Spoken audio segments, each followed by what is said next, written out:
School of magic season 3 title गिरते हुए ओ।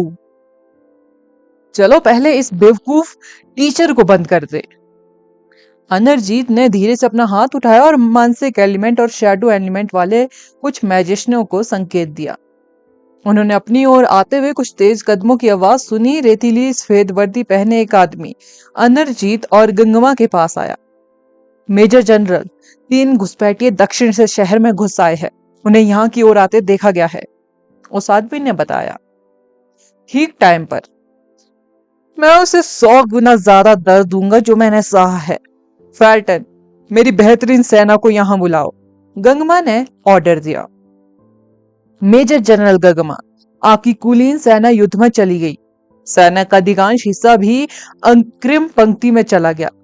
केंद्रीय बेस में अब ज्यादा लोग नहीं बचे, आदमी ने जवाब दिया। खुफरे, मम्मी यहाँ है, लेकिन टावर की रोशनी अभी भी ठंडी है। हम ज़ॉम्बिस को सुरक्षित क्षेत्र में आधा फुट भी नहीं आने दे सकते। यहाँ तक कि कमांडर इन चीफ भी अग्रिम पंक्ति में चले गए हैं।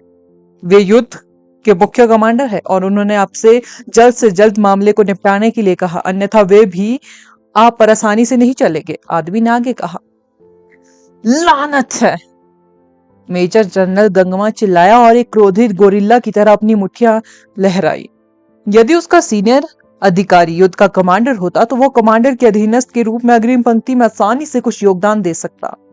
उसके पास पूर्ण जनरल के पद पर पदोन्नत होने और अपने प्रतिद्वंदियों को हराने का एक मौका बड़ा होता।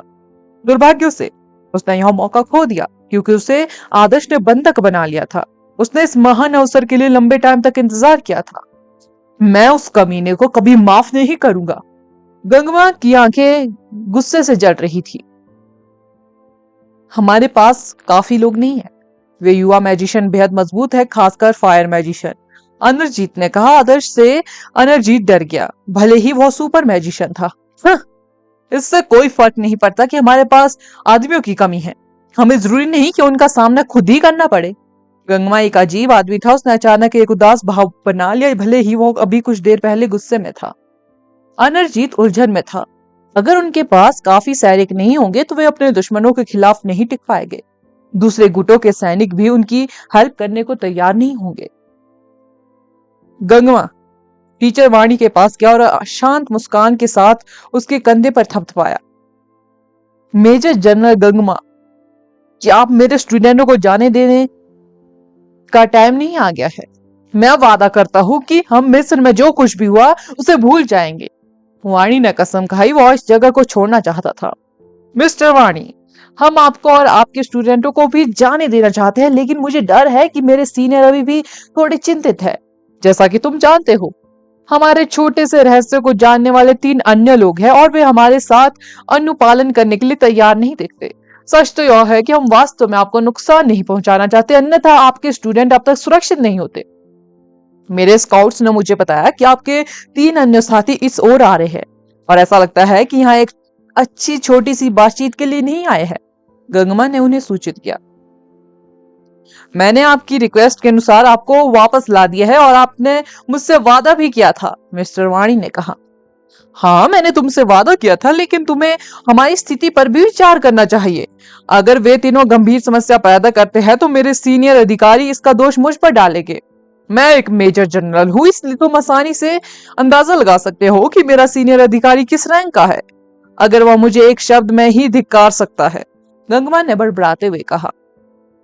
मैं उनके साथ नहीं हूं, मेजर जनरल गंगमा, हमें जाने दीजिए। हम कुछ नहीं कहेंगे और हमारा उनसे कोई लेना देना भी नहीं। हमें परवाह नहीं कि आप उसके साथ क्या करेंगे, इसलिए कृपया मेरे स्टूडेंटों को जाने दीजिए, मेंटर वाणी ने दोहराया। मैं भी ऐसा ही मानता हूँ। इस बारे में क्या ख्याल है? अगर आप वाकई ऐसा चाहते हैं तो मुझे बाकी 3 को पकड़ने में हेल्प करें। मुझे यूरोपियन यूनिवर्सिटी इंस्टीट्यूट पर भरोसा है। आखिरकार आप मुझे यहाँ वापस ले आए, लेकिन बाकी लोग, मुझे नहीं लगता कि वे एक अच्छी छोटी सी बातचीत के लिए तैयार है, इसलिए मुझे डर है कि हम उन पर नरमी नहीं बरत सकते, गंगमा ने कहा। हमारा उनसे कोई लेना देना नहीं है, लेकिन वाणी ने परेशान चेहरे से जवाब दिया। फिर उन्हें नीचे गिराने में हमारी मदद करो, चिंता मत करो, हम बाद में उनसे निपट लेंगे। यूरोपियन इंस्टीट्यूट का इससे कोई लेना देना नहीं होगा जब तक तुम तीनों को पकड़ने में हमारी मदद करते हो। मैं कर्स एलिमेंट के साथ शपथ ले सकता हूँ कि मैं तुम्हें और तुम्हारे सभी स्टूडेंटों को सुरक्षित मिस्र से बाहर निकालने की गारंटी दूंगा, गंगम्मा ने कहा। मिस्टर वाणी, ये लोग ही है जिनकी वजह से हम इस मुसीबत में फंसे हैं। मैं उन्हें सबक सिखाना चाहता हूँ, गलबा ने तुरंत जवाब दिया। मेजर जनरल गंगम्मा, यह सब एक गलत फहमी थी। हम कभी भी आपकी सेना को भड़काना नहीं चाहते थे। उन लोगों और यहाँ मौजूद इस आदमी का हमसे कोई लेना देना नहीं है। फैरो ने आहन की ओर इशारा किया। आहन ने उसे धोखा देने के लिए फैरो को कोसा। लानत है तुझ पर। ओह, गंगम्मा ने अपनी भुहें ऊपर उठाई। उसने आहन को अजीब सी मुस्कान के साथ देखा। तो वह बाकी तीनों के साथ है। फैरो, जोई ने फैरो को घूर कर देखा।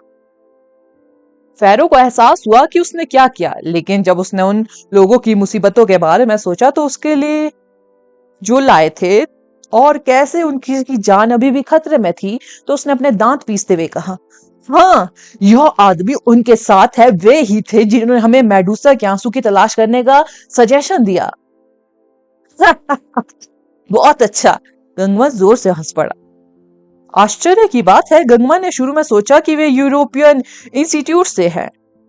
उसे एक अलग कोठरी में बंद कर दो और उसकी सारी हड्डियां तोड़ दो, गंगम्मा ने आहन की ओर इशारा करते हुए कहा। क्या तुम्हें पता है कि तुम्हारे दोस्तों ने मेरे साथ कैसा बिहेव किया? तुम अभी भी बेहद अच्छी स्थिति में हो, आहन ने कहा। चिंता मत करो, मैं सुनिश्चित करूंगा कि तुम भी उसी तरह दिखो, गंगम्मा मुस्कुराया। कुछ सैनिकों ने आहन को घसीटकर दूसरी कोठरी में बंद कर दिया। जल्द ही उन्होंने सुना कि उसे बर्फ की जंजीरों में बांध दिया गया। मेजर जनरल गंगम्मा, कृपया ऐसा न करें, जोई ने परेशान नजर से कहा। जोई, अपना मुंह बंद करो। क्या तुम नहीं समझती कि हम इस समय किस स्थिति में हैं? गुरु वाणी ने बड़बड़ाते हुए कहा। जोई वाणी की आवाज सुनकर डर गई और एक शब्द भी बोलने की हिम्मत नहीं जुटा पाई। जेल में एक पल के लिए सन्नाटा छा गया। फिर आहन की कोठरी से किसी चीज के टुकड़े टुकड़े होने की आवाज आई। यह कुछ हद तक डरावना था, लेकिन उन्होंने आहन को दर्द में चिल्लाते हुए नहीं सुना। क्या तुमने अपना मन बना लिया है? गंगम्मा ने पूछा। हम प्रस्ताव स्वीकार करेंगे, लेकिन मुझे उम्मीद है कि मेजर जनरल भी अपना वादा निभाएंगे, मेंटर वाणी ने सिर हिलाया। वे पूरी मिस्र की सेना की अपेक्षा आदर्श, कुणाल और हेडी का सामना करना पसंद करेंगे, विशेषकर तब जब उनकी जान अभी भी सेना के हाथों में है। कोई समस्या नहीं, एक बार जब तुम उनके साथ काम निपटा लोगे तो मैं आपके लिए प्रतिशोधी आंखों के कर से छुटकारा पाने के लिए मेडुसा के आंसू का यूज करूंगा, गंगम्मा मुस्कुराया। शाह, सौदा? शाह का जिक्र सुनकर मेंटरवाणी को अपने फैसले पर और भी यकीन हो गया। प्रतिशोधी आंखों का कर्ज ही असली समस्या थी जो उन्हें काहिरा और बारगो भूमि पर छोड़ने से रोक रही थी। अब उन्हें चिंता करने की कोई जरूरत नहीं थी, क्योंकि गंगम्मा ने उन्हें मुक्त करने और कर्ज से निपटने में हेल्प करने का वादा किया। मुझे तो ये सब बेहद दिनों से आंखों में गड़ने वाली चीजें लगती है। फैरो खड़ा हो गया। खासकर आदर्श, वह बेहद घमंडी है। हमें उसे बताना चाहिए कि यूरोपियन इंस्टीट्यूट कितना अच्छा है, गलबा गुस्से में कहा। उन दोनों का क्या हुआ?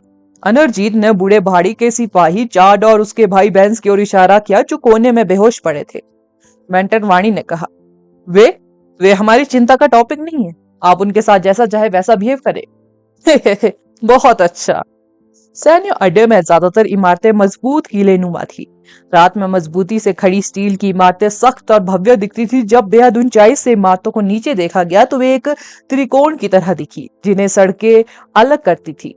शहर भी त्रिभुज के आकार का था, जो मिट्टी की नदी से घिरा हुआ था तथा जिसके 3 अलग अलग प्रवेश द्वार थे। ज्यादातर सैनिक इस समय अग्रिम पंक्ति में लड़ रहे थे। अग्रिम पंक्ति एक विशाल चाप में आगे की ओर फैली हुई थी, जिसके बीच में सैन्य अड्डा था। डिमन प्राणियों को बेस तक पहुंचने से पहले फ्रंट लाइन को तोड़ना था, इसलिए बेहद से सैनिक इसे बचाने के लिए नहीं रुके। ऊपर से नीचे देखने पर यह काफी खाली लग रहा था। अगर आदर्श और उसके दल ने लड़ाई शुरू होने से पहले ही सेंटर बेस पर अटैक करने की कोशिश की होती तो वे कुछ ही मिनटों में बिखर जाते। शायद बैटल मैजिशियनों से टकरा जाते, जो उनसे कहीं ज्यादा ताकतवर थे। इसकी तुलना में अब बेस में घुसने के लिए ज्यादा कोशिश नहीं करनी पड़ी। मुख्य सड़क पर चलते समय एक भी सैनिक उन्हें रोकने के लिए बाहर नहीं आया। खालीपन से पता चला कि काहिरा पर खफरे के पिरामिड के अटैक से कितना दबाव था। बेस पर मौजूद लगभग सभी लोगों को फ्रंट लाइन में तैनात होना पड़ा। ऐसा लगता है मानो आसपास कोई नहीं है। हेडी को बेहद आश्चर्य हुआ, हालांकि वहां बेहद खालीपन था, लेकिन हेडी को ऐसा नहीं लग रहा था कि वे किसी जाल में फंस रहे हैं। वहां कोई जाल नहीं था, आसपास कोई नहीं था। इक्विपमेंट, सैनिक और कमांडर सभी को युद्ध क्षेत्र में ट्रांसफर कर दिया गया। बेस एक खाली खोल के अलावा कुछ भी नहीं। कमांडर केवल आराम करने के लिए शहर लौट सकते थे और तय कर सकते थे कि शहर के लिए खतरा खत्म होने के बाद उनका अगला कदम क्या होगा। आदर्श ने कहा, खफरा दूसरा सबसे बड़ा पिरामिड है। सेना स्पष्ट रूप से बेहद दबाव में है। क्या तुम समझ सकते हो कि वे कहाँ है? हेडी ने उससे पूछा। ठीक आगे, उस ऊंचे भूरे किले में, लेकिन मुझे डर है कि हमें पहले कुछ मैल से निपटना होगा। आदर्श ने धुंध के माध्यम से किले पर खड़े कुछ आकृतियों को देखा। हेडी ने अंततः उन लोगों को देखा जिनका उल्लेख आदर्श कर रहा था जब वे थोड़ा आगे बढ़ गए। हेडी ने शुरू में सोचा कि वे गंगमा और अनरजीत के आदमी हैं, लेकिन जब उसने मेंटेरवाणी, फैरो, गोल्बा, सोफिया और जोई को देखा तो वो दंग रह गई। क्या गंगमा ने सचमुच उन्हें रिहा कर दिया?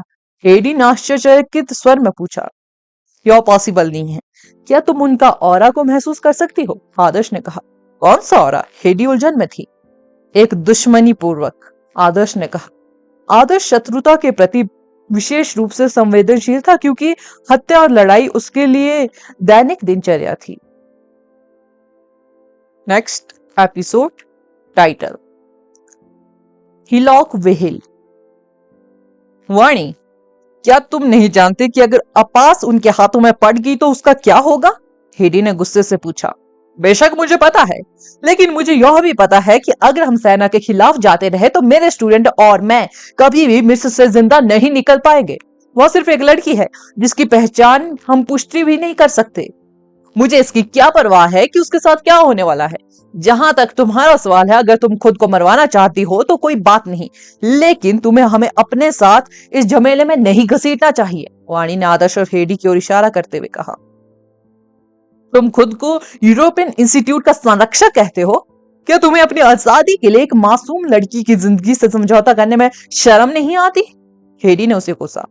बहुत हो गई बात, हम सिर्फ तुम्हारी वजह से इस मुसीबत में फंसे हैं, अब इसे खत्म करने का टाइम आ चुका है। मेंटरवाणी उनसे पूरी तरह से अलग हो चुके थे। वह चौराहे पर खड़ा था और गहरी भूरी आंखों से उन्हें घूर रहा था। हेडी अपना मैजिक चलाने ही वाली थी कि आदर्श ने बिना सिर घुमाए एक कदम आगे बढ़ाया। उसकी आंखें जानलेवा इरादे से भरी हुई थी। हेडी सिर्फ उसकी पीठ देखकर ही डर गई। मैंने कहा था कि मैं उसकी गर्दन तोड़ दूंगा, मैं तुम्हें बाकी सब संभालने दूंगा, आदर्श ने ठंडी आवाज में हेडी से कहा।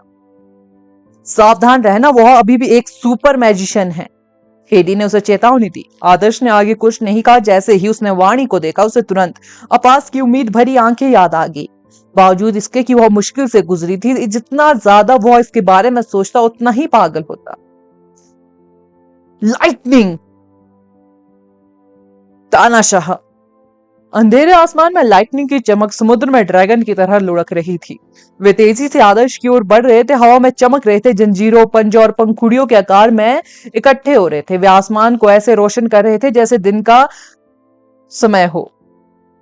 आदर्श के चारों ओर लाइटनिंग चमक रही थी और उसके ऊपर एक भयानक शैडो मंडरा रही थी। जब लाइटनिंग अलग अलग कोणों से आ रही थी तो उसकी शैडो भी अलग अलग स्थितियों में दिखाई दे रही थी। आदर्श बीच में खड़ा था, फिर भी उसकी शैडो के अलग अलग आकार और रूप थे।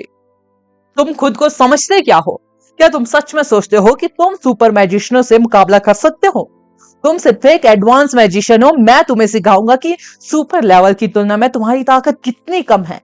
वाणी जानता था कि वह अपनी अंतरात्मा के खिलाफ जा रहा है, फिर भी अब जब उसने अपना फैसला कर लिया तो वह अपनी कमियों को स्वीकार नहीं करेगा। उसने सभी नकारात्मक भावनाओं को आदर्श पर निर्देशित क्रोध में बदल दिया। यह आदर्श ही था जिसने यह सब शुरू किया। घमंडी युवक एक सुपर मैजिशियन के रूप में अपनी गरिमा को गंभीरता से भड़का रहा था। चाहे तुम्हारी कल्टीवेशन कितनी भी प्रभावशाली क्यों न हो, यह इस तथ्य को नहीं बदलेगा कि तुम कुत्ते से भी बदतर हो, आदर्श ने तिरस्कार पूर्वक जवाब दिया। कुछ लोग कल्टीवेशन के मामले में कमजोर हो सकते हैं, लेकिन वे वास्तव में आदर्श के समान ही हकदार थे। बूढ़ा चाट उनमें से एक था। इस बीच कुछ लोग सुपर मैजिशियन हो सकते हैं, लेकिन वे आदर्श की नजर में सूअरों और कुत्तों से भी बदतर थे। मैं कसम खाता हूं कि मैं तुम्हें कुचल दूंगा। मेंटर वाणी को गुस्सा आ गया जब आदर्श ने जानबूझकर उनके दुखते हुए स्थान पर छुरा घोंपा। उसकी आंखों में और भी अंधेरा छा गया। उसकी शक्तिशाली इच्छा शक्ति और डोमेन के तहत विशाल सड़क भयानक रूप से मुड़ने लगी। आसपास की संरचनाएं अछूती थी, फिर भी जहां आदर्श और हेडी खड़े थे वहां तेज भूकंप आ रहे थे। वे ठीक से खड़े भी नहीं हो पा रहे थे। हिलक वेल! वाणी के चिल्लाने पर अचानक जमीन से कुछ फूट पड़ा। एक गहरे भूरे रंग की आकृति मछली की तरह हवा में उछली, जिससे चट्टानों और पत्थरों की एक बड़ी लहर उठी। जमीन से निकली यह विशालकाय आकृति एक विशाल व्हेल जैसी दिख रही थी। इसका शरीर चमकदार मजबूत चट्टानों से बना था। विशाल हिलॉक व्हेल सड़क के दोनों ओर की फॉर्मेशनों के ऊपर मंडरा रही थी। उसकी छाया आधी सड़क को ढक रही थी। सबसे ऊंचे स्थान पर पहुंचने के बाद वह दम घुटने के दबाव के साथ साथ सीधे आदर्श पर गिर पड़ी। हिलॉक व्हेल के उसके पास पहुंचने से पहले ही एक भयानक रेत का तूफान उस पर टूट पड़ा। आदर्श सीधे अर्थ मैजिक से नहीं टकराया। वह एक धुंधली शैडो में बदल गया और सड़क के किनारे वापस चला गया। हिलॉक वेल जोर से जमीन पर गिरी, जिससे चट्टानों की एक चौंकाने वाली लहर उठी। हालांकि यह मैजिक उतना ही बेतुका नहीं था जितना आदर्श ने सोचा। हिलॉक वेल का शरीर जमीन पर गिरने के बाद टुकड़ों में नहीं टूटा, बल्कि वह वास्तव में सतह के नीचे गोता लगा गया, जैसे कोई मछली समुद्र में वापस लौट रही हो। आदर्श को लगा कि जमीन सुरक्षित नहीं है। वह तुरंत स्टील से बने गोदाम में कूद गया, जो जमीन को देखने के लिए उसके लिए बेहतर जगह थी। इससे पहले कि वह कुछ समझ पाता, उसके पैरों के नीचे का गोदाम ढह गया। हेडी ने आदर्श की दिशा में देखा और गोदाम के नीचे से एक भयानक हिलॉक वेल्स को निकलते हुए देखकर शॉक रह गई। उसने गोदाम को जबरदस्ती टुकड़ों में तोड़ दिया और आदर्श को हवा में उछाल दिया। हिलॉक वेल का आकार गोदाम के बराबर था, जबकि आदर्श एक छोटे झींगे जितना छोटा था। हिलॉक वेल आसमान में उछल गई, जबकि आदर्श हवा में बिखरे मलबे के बीच गायब हो गया। सुपर अर्थ मैजिशियन हास्यास्पद रूप से मजबूत था। हेडी आदर्श के लिए बेहद चिंतित थी। उसे डर था कि आदर्श मेंटर वाणी के अटैकों का विरोध नहीं कर पाएगा। हालांकि हेडी भी आदर्श की कोई मदद नहीं कर पाई। फेरो, गैल्बा, सोफिया और जोई ने उसे घेर लिया। ऐसा लग रहा था कि उन चारों ने भी अपना मन बना लिया। वे उस पर आसानी से जाने की योजना नहीं बना रहे थे। सोफिया सबसे पहले आगे बढ़ी। वह एक शैडो मैजिशियन थी। हेडी ने शुरू में उस पर कोई ध्यान नहीं दिया, ना ही वह पर्याप्त रूप से अलर्ट थी। गाल्बा के शानदार मैजिक से विचलित थी। उसे आश्चर्य हुआ। सोफिया अचानक उसके पीछे आ गया और उस पर शैडो भाला फेंक दिया, जो उसके दिमाग को सील करने में सक्षम था। हेडी एक साथ तीन चीजों पर ध्यान दे रही थी। वह एक अलग एलिमेंट का यूज करने में सक्षम थी, जबकि वह पहले से ही एक स्पिल को चैनल कर रही थी। उसने साउंड एलिमेंट के साथ गैल्बा के स्टार कॉन्स्टलेशन को बाधित किया, ताकि उसके अटैक को बेअसर किया जा सके, और फिर अपनी इच्छा शक्ति से एक अदृश्य ढाल बनाकर सोफिया के शैडो भाले को रोक दिया। फिर उसने अपने हमलावरों से बचने के लिए एक निश्चित दूरी पर ब्लिंक किया। फिर एक जोरदार धमाका हुआ। हिलॉक वेल ने आदर्श का लगातार पीछा किया जब तक उसने उसे कुचलकर चूर चूर नहीं कर दिया। तब तक उसका कोई इरादा नहीं था कि वो हार मान ले। आदर्श ने हिलॉक वेल के घातक अटैकों से बचते हुए पर्याप्त लाइटनिंग मैजिक इकट्ठा कर लिया। मेंटर वाणी के ऊपर तूफानी बादल जमा हो गए। जब आदर्श ने इशारा किया तो मोटी लाइटनिंग की चमक तेजी से गिरी, और वाणी जिस क्षेत्र में था उस पर लाइटनिंग की चमक तेजी से गिरी। वाणी ने तिरस्कार पूर्वक लाइटनिंग के बोल्ट्स की ओर देखा। बेवकूफ, अर्थ एलिमेंट लाइटनिंग एलिमेंट की कमजोरी है। तुम मुझे चोट नहीं पहुंचा सकते, मेंटर वाणी ने मुस्कुराते हुए कहा। वाणी ने कोई हरकत नहीं की। उसके सामने और पीछे एक साथ मोटी चट्टानें दिखाई दी और उसके सिर के ऊपर दो भारी दरवाजों की तरह जुड़ गई। जैसे ही चट्टानों को कसकर बंद कर दिया गया, भयंकर लाइटनिंग के बोल्ट्स सीधे उन पर गिरे। भले ही चट्टानों की सतह टूट रही थी, लेकिन इसकी वजह से बचाव नहीं टूटा। वाणी इसके अंदर बिल्कुल सुरक्षित था। आदर्श द्वारा अपनी सारी लाइटिंग गिराने के बाद भी चट्टानें खड़ी रही। लाइटनिंग एलिमेंट में असाधारण प्रवेश क्षमता थी, लेकिन इसे अर्थ एलिमेंट के खिलाफ काफी संघर्ष करना पड़ा। अर्थ एलिमेंट लाइटनिंग के चालन को भी रोक सकता था। वाणी आदर्श के लाइटनिंग एलिमेंट से नहीं डरता था। चाहे उसका लाइटनिंग एलिमेंट कितना भी मजबूत क्यों ना हो, उसके सुपर अर्थ एलिमेंट की रक्षा अभेद्य थी। तुम्हारे पास जो कुछ भी है उसे यूज करने में संकोच मत करो। मैं तुम्हें निराशा का स्वाद चखाऊंगा। मेंटर वाणी हंसा। आदर्श भी जोर से हंसने लगा। वह लाइटनिंग मैजिक से वाणी को गंभीर नुकसान पहुंचाने का प्लान नहीं बना रहा था। उसके लाइटनिंग तानाशाह डोमेन के तहत उनके आसपास लाइटनिंग मैजिक की मौजूदगी थी, जिससे आदर्श को अपने लाइटनिंग स्पिलों को तेजी से डालने की परमिशन मिली। जब तक वाणी हिलॉक वेल को कंट्रोल करने में असमर्थ था, आदर्श पहल को जब्त करने में सक्षम होगा। अंधेरे का दलदल। उनका डार्क मटेरियल बेहद पहले ही उनके इर्द गिर्द फैल चुका था। फिएंडिश नाइट वास्तव में एक शक्तिशाली स्पेल था। इसका फैलाव, विकास और गाढ़ापन ध्यान देने योग्य नहीं था। दुश्मन को इसका पता तब तक नहीं चलता जब तक कि वे लंबे टाइम तक इससे घिरे न हो। डार्क मटेरियल हर चीज में घुस जाता था और जीवित प्राणियों पर लगातार बढ़ सकता था। वाणी ने यह नहीं देखा कि डार्क एनर्जी उसके शरीर से चिपक रही है और उसके आसपास फैल रही है, क्योंकि वो अपने डिफेंस में बिजी था। वाणी के चारों ओर अंधेरे का दलदल बन गया। इसने उसके पैरों के नीचे की जमीन को तेजी से ढक लिया। आदर्श के चारों ओर भी अंधकार का दलदल था। दोनों दलदल आपस में मिल गए और उनके बीच का पूरा इलाका अंधकार में समा गया। वाणी को तब घबराहट होने लगी जब उसने देखा कि उसके पैरों के नीचे अंधेरा फैल रहा है। अंधेरे की परत के कारण हिलॉक वेल अब जमीन के अंदर और बाहर जाने में सक्षम नहीं थी। अचानक उसकी जगह उसके प्रतिद्वंदी के डोमेन ने ले ली। क्यों? तुम्हारे पास इतने सारे एलिमेंट क्यों हैं? वाणी चिल्लाया। मैं तुम्हें उन सब का स्वाद चखाऊंगा, आदर्श ने ठंडे स्वर में उत्तर दिया। वाणी अपने प्रतिद्वंदी के डोमेन में नहीं लड़ना चाहता था। उसने दूर जाना शुरू किया, लेकिन जल्द ही उसे पता चला कि अंधेरे के दलदल में भूल भुलैया के प्रभाव थे। उसे बाहर निकलने का रास्ता खोजने से पहले उनका पैटर्न समझना था। हालांकि वहां कुछ भी नहीं था जिसे वह बिंदु के रूप में यूज कर सके। आसपास की सभी फॉर्मेशन अंधेरे में गायब हो गई। वाणी भले ही एक सुपर मैजिशियन था, लेकिन उसे इस बात का कोई आइडिया नहीं कि इस भयानक डोमेन से कैसे निपटना है। कई प्रयासों के बाद भी वाणी को वहां से निकलने का कोई रास्ता नहीं मिला। उसने अपना टाइम और बर्बाद ना करने का फैसला किया, क्योंकि उसे मालूम था कि दलदल हमेशा के लिए नहीं रहेगा। आदर्श को बाहर निकालने के बाद यह अपने आप गायब हो जाएगा। क्या तुम्हें लगता है कि मेरे पास केवल अर्थ एलिमेंट है? वाणी ने अपने चारों ओर फैले अंधकार पर थूका। वाणी ने अर्थ एलिमेंट का यूज करना बंद कर दिया और बर्फीला ऑरा उत्सर्जित करना शुरू कर दिया। छोटे छोटे आइस क्रिस्टल अंधेरे के दलदल से टकराए बिना हवा में तैरने लगे। School of magic. Next episode title, एक मुश्किल ओपोनेंट। आदर्श अंधेरे में छिप गया और उसने देखा कि आइस पाउडर आज्ञाकारी सैनिकों की तरह वाणी के चारों ओर जमा हो रहा है। यह स्पष्ट रूप से एक सोल ग्रेड आइस थी। वाणी का आइस एलिमेंट एडवांस लेवल के टॉप पर पहुंच गया था। अगर वाणी ने सावधानी से खुद को आइस पाउडर से लपेट लिया तो आदर्श को अटैक करने में कोई वाकई परेशानी होगी। आखिरकार अंधेरे का दलदल केवल वाणी के अर्थ मैजिक को जमीन के अंदर और बाहर स्वतंत्र रूप से घूमने से रोक सकता था। इसने वाणी को अर्थ मैजिक से खुद का बचाव करने से नहीं रोका। एक सुपर मैजिशियन को हराना आसान नहीं था, जिस पर कोई प्रतिबंध नहीं था, खासकर तब जब वाणी को आदर्श की कुछ क्षमताओं के बारे में पहले ही मालूम था। उनकी कुछ बेहतरीन चालें अब उतनी प्रभावी नहीं थी, क्योंकि उनमें हमेशा की तरह आश्चर्य करने वाला एलिमेंट नहीं था। वाणी का बचाव भी काफी शानदार था। वो आदमी अंधेरे के दलदल की पूरी अवधि में जिद्दी तरीके से प्रोटेक्शन अपनी रखता था। उसे बिल्कुल भी परवाह नहीं थी। वह नहीं था जो अपास को बचाने की कोशिश कर रहा था। आदर्श जितना अधिक इंतजार करता, अपास ही नहीं मरती बल्कि आहन भी मर सकता था, क्योंकि गंगमा स्पष्ट रूप से प्रतिशोधी व्यक्ति था। अपने आप को दिखाओ, तुम मुझे कभी नहीं हरा सकते, भले ही तुम अपना सब कुछ यूज कर लो, वाणी ने मजाक में चिल्लाया।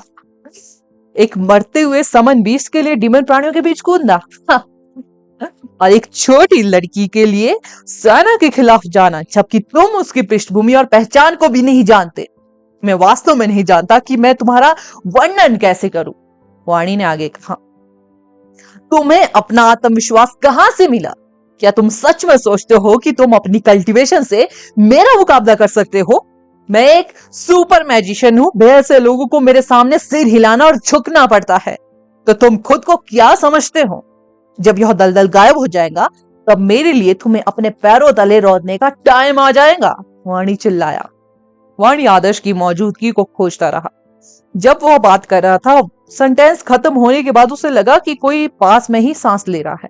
हाँ, इतनी बोरिंग ट्रिक। अब मौत का सामना करने का टाइम आ गया है। वाणी ने आदर्श की स्थिति को लॉक कर दिया, सांस लेने की दिशा में घूरते हुए। आइस क्रिस्टल अचानक एक तेज स्पीड से घूम गए।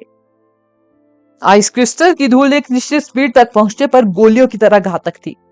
अब अनगिनत आइस क्रिस्टल आदर्श की दिशा में उड़ते थे तो यह गैटलिंग बंदूक से निकली गोलियों की तरह लग रहा था। यहाँ तक कि एक पहाड़ भी छेदों से भरा रह जाता। आइस क्रिस्टल गोलियों की बिछार की तरह आगे बढ़ी।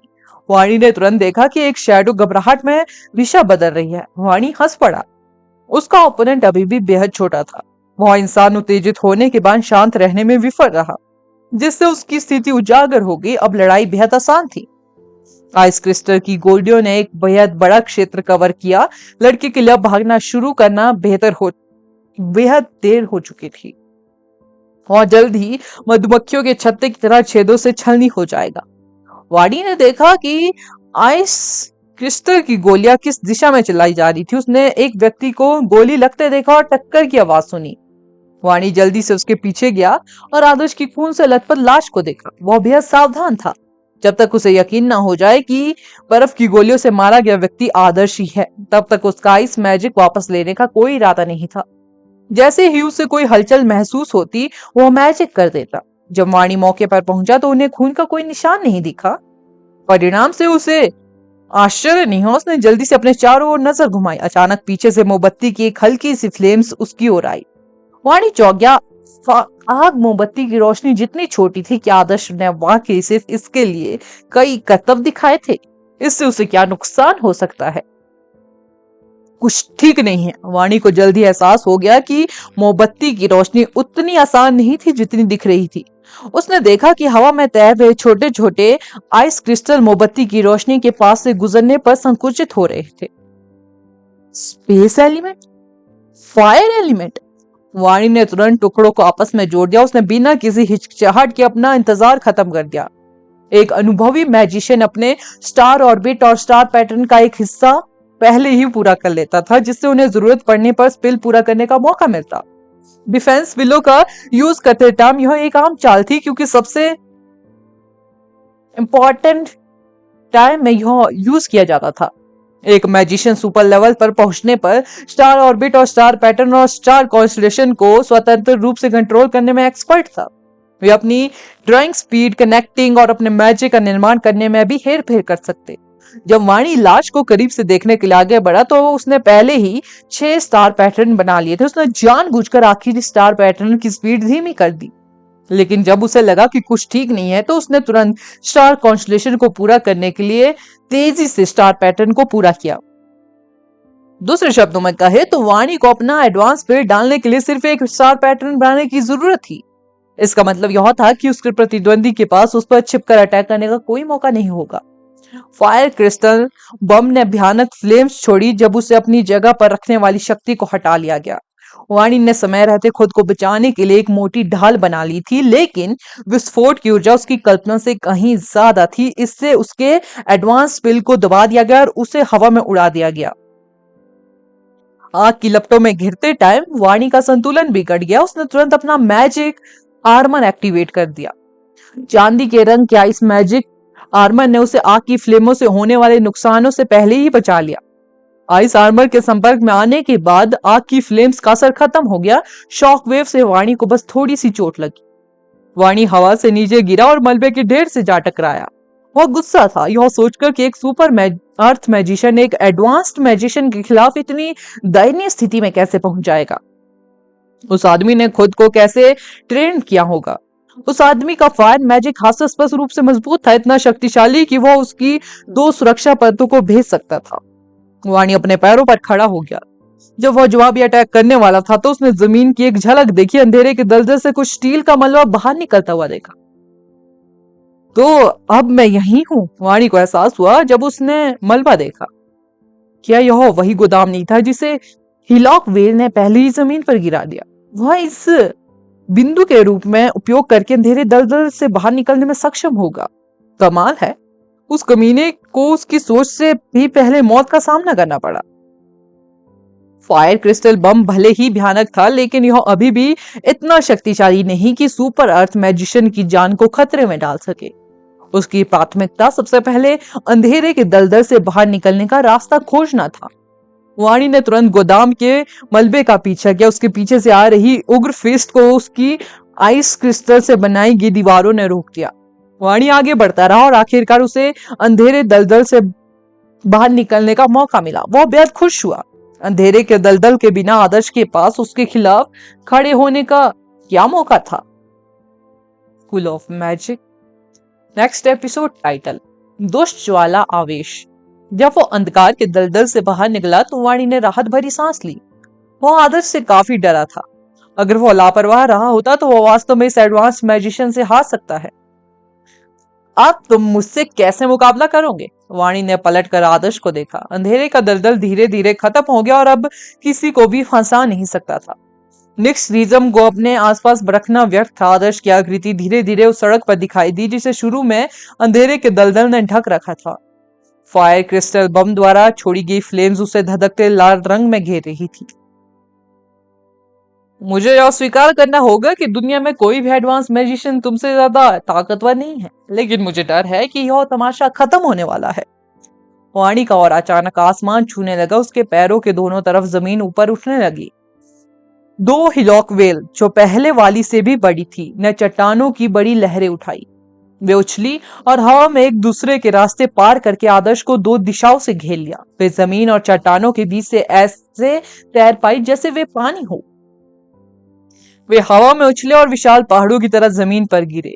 जब वे बेतहाशा लक्ष्य पर अटैक कर रहे थे तो उनकी हरकतें पूरी तरह से अप्रत्याशित थी।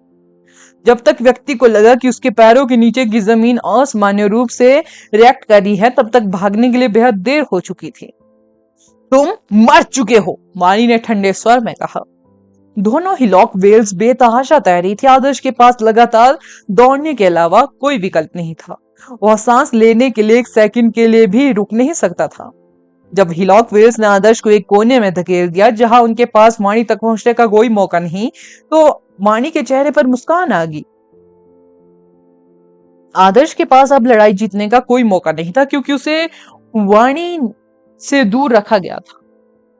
आदर्श वाणी को इसलिए धमका पाया क्योंकि वाणी को कभी सुपर स्पिरिट डालने का मौका नहीं मिला। हिलॉक वेल कोई सुपर स्पिरिट नहीं था। डूबी हुई भूमि। वाणी ने स्पिल का नाम लिया। स्टार पैटर्न उसके चारों ओर चमकीले स्टार कॉन्स्टलेशन में मिल गया जो आगे एक शानदार भूरे रंग के स्टार पैलेस में एकत्रित हो गया।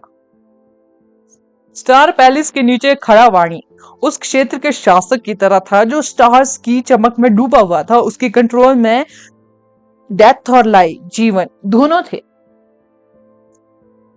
अब पछताने में देर नहीं हुई है। वाणी ने आदर्श को घूर कर देखा। आदर्श ने आखिरकार खुद को दो हिलॉक वेल से मुक्त कर लिया, लेकिन उसने यह नहीं देखा कि जिस जमीन पर वह खड़ा था वह भूरी ऊर्जा से ढकी हुई थी और एक बड़ी रेखा उसकी सीमा के रूप में काम कर रही थी। वास्तविक जमीन उस जमीन से अलग हो रही थी जिस पर आदर्श वर्तमान में खड़ा था। क्या तुम्हें पता है जब तुमने अपास को सेना को सौंपा तो इसका क्या मतलब था? आदर्श ने लगातार डूबती जमीन पर खड़े होकर ठंडे स्वर में पूछा। इसका क्या मतलब है? इसका मतलब है कि लड़की बनने वाली है। यूरोपियन इंस्टीट्यूट में एक मालिका जीवन भी उस छोटी लड़की से ज्यादा कीमती है।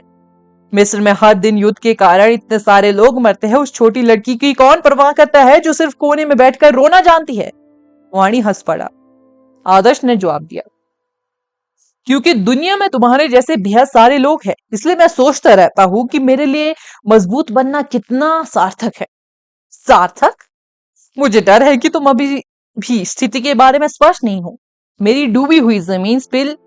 वाणी अचानक अपने भाषण के बीच में कांप उठा। उसने पलटकर देखा तो उसकी छवि उसके ठीक पीछे खड़ी थी। वाणी का चेहरा एकदम पीला पड़ गया। उसकी आंखें अविश्वास से भर गई। वह आदमी बिल्कुल काला था और उसकी आंखें शैतानी लग रही थी। उसके चेहरे पर एक अजीब सी मुस्कान भी थी। वाणी को लगा जैसे वह किसी शैतान के आईने में देख रहा हो। आईने में इसका प्रतिबिंब एक शायादार खंजर पकड़े हुए था और सीधे उसके दिल में पीठ के बल पर अटैक कर रहा था। वाणी की आत्मा डर से कांप उठी। उसने जल्दी से डूबी हुई जमीन पर कंट्रोल हटा लिया और विद्रोही शैडो से बुरी तरह भाग गया। अपने डिफेंस पिल और डिफेंस आर्मर का यूज कर लिया था। वह इस समय पूरी तरह से रक्षाहीन था, खासकर तब जब वह सुपर स्पिल को चैनल करने में बिजी था। उसे पूरी तरह से आश्चर्य हुआ कि आदर्श के दलदली अंधेरे से निकलने के बाद भी कहीं से एक भयानक शैडो प्रकट हुई।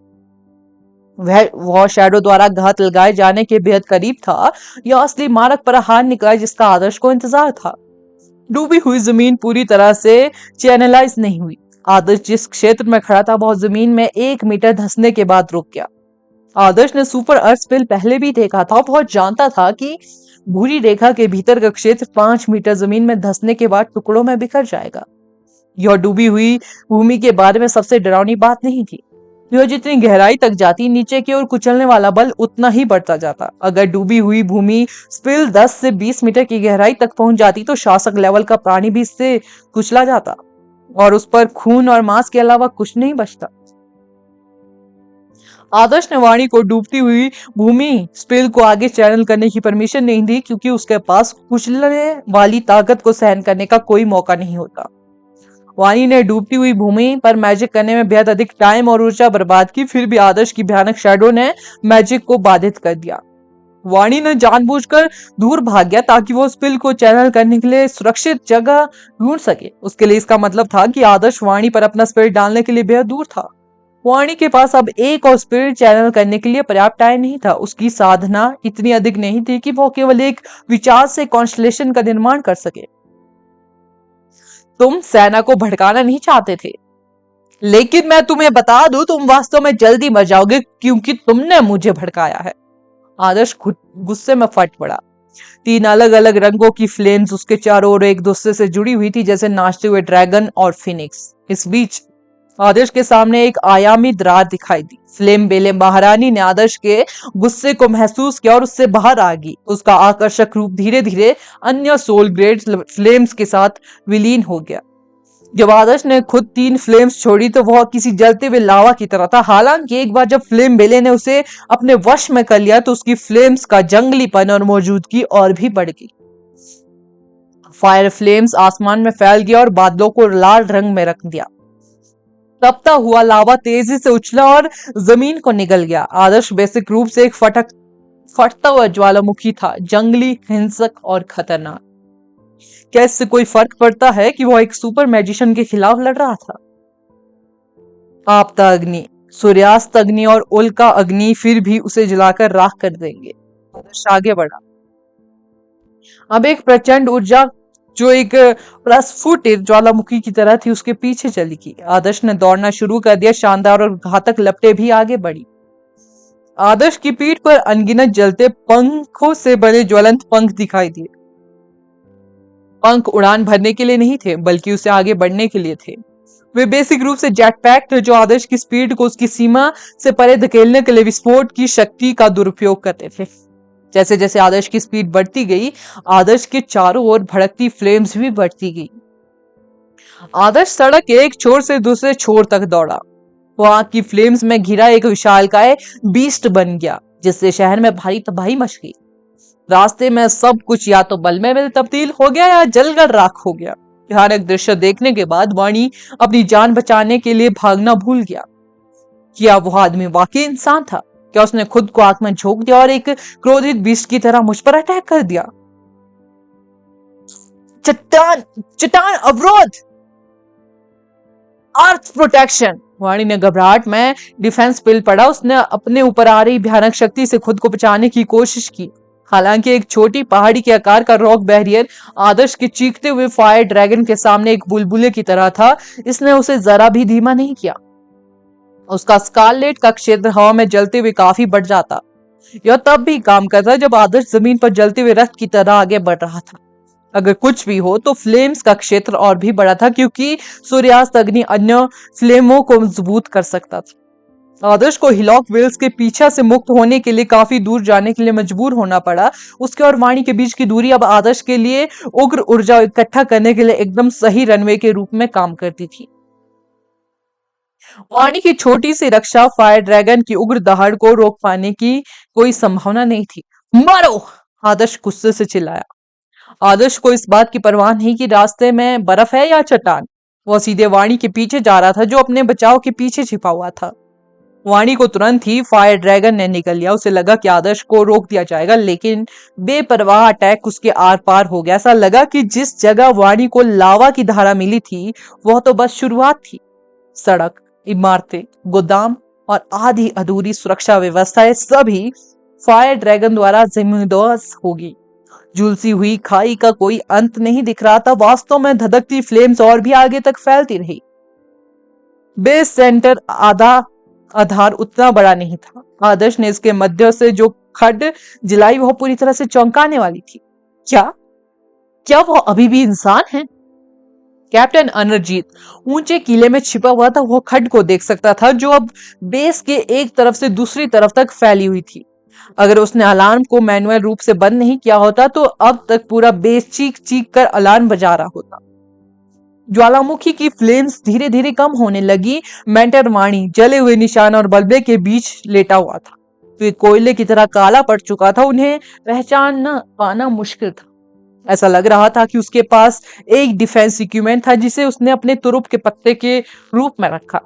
उसने समय रहते इसका यूज किया, लेकिन फिर भी यह आग को रोक नहीं सका। इसने उसे राख के ढेर में जलने से तो बचा लिया। उसने अपनी पूरी ताकत लगाकर आदर्श की तरफ उंगली उठाई। जरा सा स्पर्श होते ही उसकी उंगली टुकड़ों में टूट सकती थी। यह एकमात्र ऐसा काम था जो वाणी कर सकता था, बावजूद इसके कि वह मन में द्वेष रखता था। आदर्श उसके पास गया।